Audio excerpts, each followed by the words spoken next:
Rising temperatures and increases in the duration and intensity of droughts are a few of the observations made by scientists in many regions of the world, and these trends have been linked to human-caused climate change. Most of these observations are imperceptible, such as an increase in the average global temperature of 1 degree Fahrenheit in the last 30 years, causing people and decision makers to take the approach of out of sight, out of mind. However, there are places where climate changes are tactile and threaten health and welfare in the short term. In the Bolivian Andes, rural communities draw drinking and irrigation water from hand-dug wells and rivers that are fed by small glaciers. In the last 35 years, Bolivia's glaciers have lost about 50% of their mass, and climate projections suggest that many will disappear within the next 3 decades.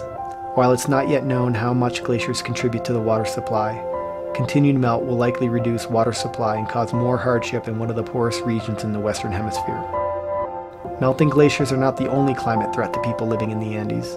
They're also vulnerable to freezes, particularly if they occur after crops have been planted, protracted droughts, and delays to the start of the rainy season, which typically begins in November. In the last year, I've interviewed numerous farmers, people who have one eye on the weather because their livelihoods depend on it, and they've said it's getting warmer, when it rains it pours, rain is arriving later in the year, and sleet storms are more unpredictable. I'm here now to understand how much glacial melt and precipitation contribute to water and groundwater supplies. I've been collecting water samples in both the dry and rainy seasons from deep and shallow wells, rivers, and meltwater flushing from the toes of the glaciers. I'm focusing on the Tuni-Condururi watershed, which houses one of the 4 major reservoirs that provide water to La Paz and El Alto, and which also houses numerous communities. The more time I spend in this region thinking about climate change, the more I think that no matter what future climate has in store for this region, the people of the rural Altiplano can adapt quite well. They've been living in an extreme world for thousands of years, persevering in spite of the high altitude, rocky soils, intense sun and dry season, and deep freezes. Part of their resilience comes from not being reliant on infrastructure.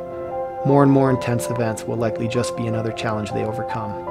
I think the real problems will be centered in the cities, where people and resource management are less adaptive than the rural farmers because they rely on fixed infrastructure and institutions, and where many people plug into them in complex ways. Change seems to be much slower in these kinds of systems.